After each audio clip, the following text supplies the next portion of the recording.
well, the upper cover's off, and that's where I'm going to stop for the night. I'm getting kind of tired, getting late, so tomorrow we'll get the crank pulley removed and get the bottom cover off, and that'll give us full access to everything. Start replacing things, parts. I can see, if you look right there, I see more teeth missing, at least half of them ripped off of it. And then this is the idler right here, and looks like there's some bits and pieces of timing belt teeth in there, bunch of timing belt dust. And you see that pin? Whoops, see if I can focus in on it. No, well, right there, see that pin? It's got a little groove. That's where one end of that spring's supposed to hook onto, and the other hooks onto the timing belt tensioner. I'll show you that. I've got all the new parts ready to go. So tomorrow will be the big day. We'll get everything taken off and replaced and all that, and be good to go. Now, a lot of people recommend replacing the water pump when you do this job, and I don't know if I'm going to or not. It's a job either way. I may or I may not. I'll see, but that almost looks like it's a new water pump, fairly recent, and it feels good, so I may not mess with it. But if you have any qualms about that, if you think you just want to be safer and sorry, then I fully do recommend going ahead and replacing the water pump when you do this job, because you just about have to go all the way back in here to do it, to replace it. So just make your judgment call on that. And so I guess I'm going to wrap it up for the night, and we'll see you back here in the next episode and get some more good work done. Thanks for tuning in. Everybody have a good one. Well, we're ready to continue with the next step of this timing belt replacement. I just want to take a moment to show you the parts I picked up for this. Of course, got a new timing belt, and it's a good quality timing belt. Be sure you spend the money to get a good one. Don't, use a name brand. I can't recommend a name brand these days on here, but just do some research and you'll know which ones to pick. And over here we have the tensioner. This is kind of an unusual tensioner. This is the one that's got this where the spring hooks up into it. I'll be showing you how that works. And then you have an idler here, and then you have a pack here. It's got two springs in it. Pardon me. There's no reason to have, you don't need two springs, but I guess they were nice enough to supply an extra one. This is supposed to actually have a rubber cover on it, but I don't know where that's at. It may be still in the engine in there, but I don't think it's going to be a big deal to not have it. Okay, and then the next thing is we got the valve cover gasket set here. Again, it's a good name brand set. It's got a warranty.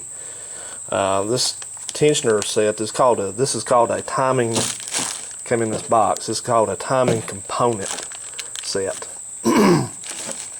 And I guess if you can tell how many of these timing jobs are actually ever done, it must not be that many, because I had to order all this except the valve cover gasket set. Even had to order the timing belt, so obviously they don't do very many of them.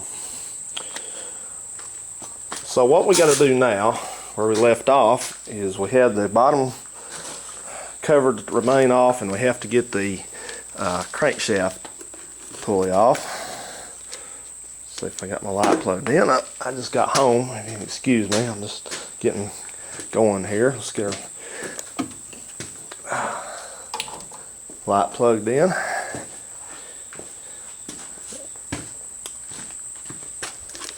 So we got to get that crank pulley off so we can, like I said, get the bottom shield off and timing cover off and get the timing belt removed, what's left of it. Now there's a kind of a trick to this.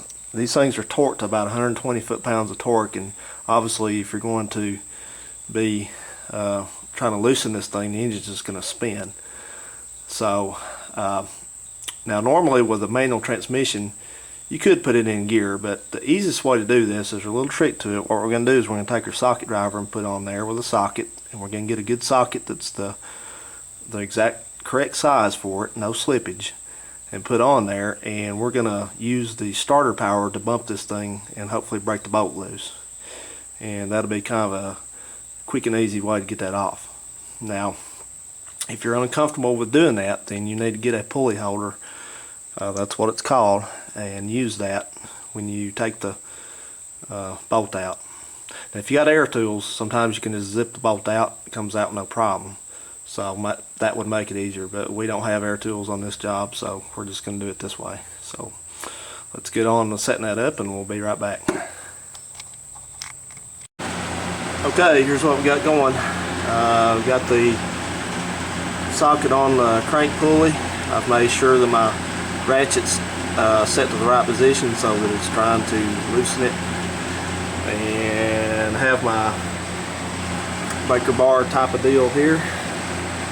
So I think one thing I'm going to do, just go ahead and get this pushed all the way up there so it doesn't try to slip, but we've still got plenty of resistance there. So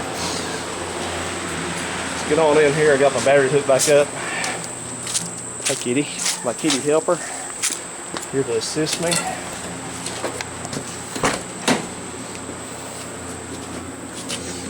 Of course it's an automatic, don't have to worry about that, and of course it's not gonna try to start or anything, so.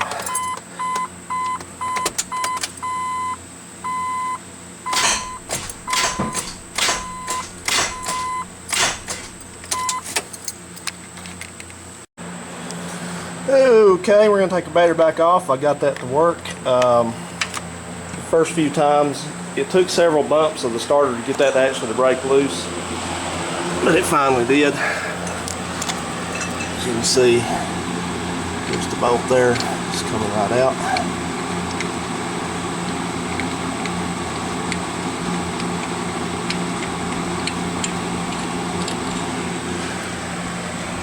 Now, you want to kind of be, there's your crankshaft bolt. You want to kind of be pretty careful about working with this crankshaft because it's got a key in here, and you don't want to be beating on this thing or trying to get it loose by beating on it. You may, you should be able, this is a press fit, but we should be able to just pull this off, kind of wiggle it and get it off. So we're going to see here, but you got to, main thing you got to worry about is over here, right there, you have that's a crankshaft position sensor, or at least a trigger wheel. I don't know what to call this one, but you see it's got that little sensor and it's got a star wheel behind it, so don't tear that up whatever you do.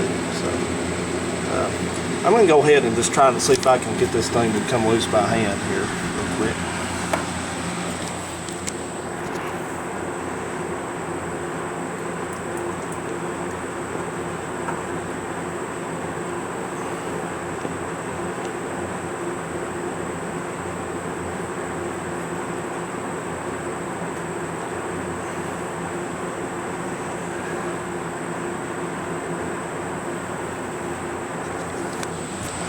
Okay guys, it feels like it's pretty tight. This may not actually come off by hand, so what I'm going to do, see, it's easy to spin it, so I'm going to go ahead and get my crankshaft harmonic balancer tool on this and just remove it that way, just make it quick and easy. So I'll show you that once I get it set up.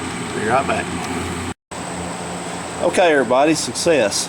I caught a break here. I got this crank pulley removed without having to resort to using a puller. What I did was I just got a rubber mallet, you can see here, common rubber mallet, and I just tapped it pretty good on the outside edge as much as I could. And what I mean by outside edge is like right here, and it just kind of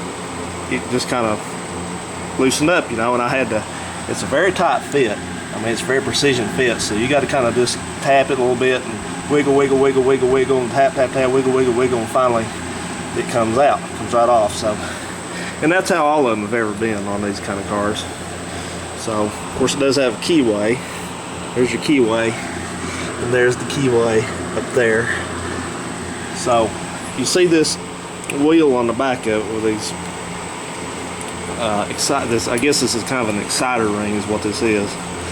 So that's why you do not want to try to get this thing off by prying on the back of it, because you'll screw this thing up, and I'm sure this replacement pulley is not cheap for one of these. So we'll just set that to the side. And what we got to do now, we got this last shield right here to get loose. You got some more 10mm bolts up here, not many.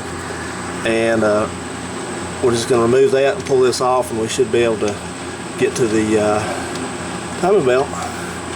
Now this looks like this comes right out here. Yep, that's a dust shield. This is, of course, just a piece of sheet. And I can see, I hope you guys can hear me over this fan. I can see our problem right now. Look at that timing belt. See how the teeth are ground off of it? There ain't no teeth down there. So there's, see there? That's a classic example of what happens to a timing belt when it gets too old and brittle. It just strips the teeth off. And see all that down in there? So it's not good. You shouldn't let them go this long. You know, if you were dealing with an interference engine, kind of put a scare into you. If you're dealing with an interference engine, you'd be screwed right about now, because that'd be an expensive problem. So when they say change it every 60 years, 90,000 miles, change it. It ain't something optional, just like a water pump or a fan belt or something like that. That's an engine killer on some of them. So, all right, enough lecturing. Let me get this taken loose and we'll be at it.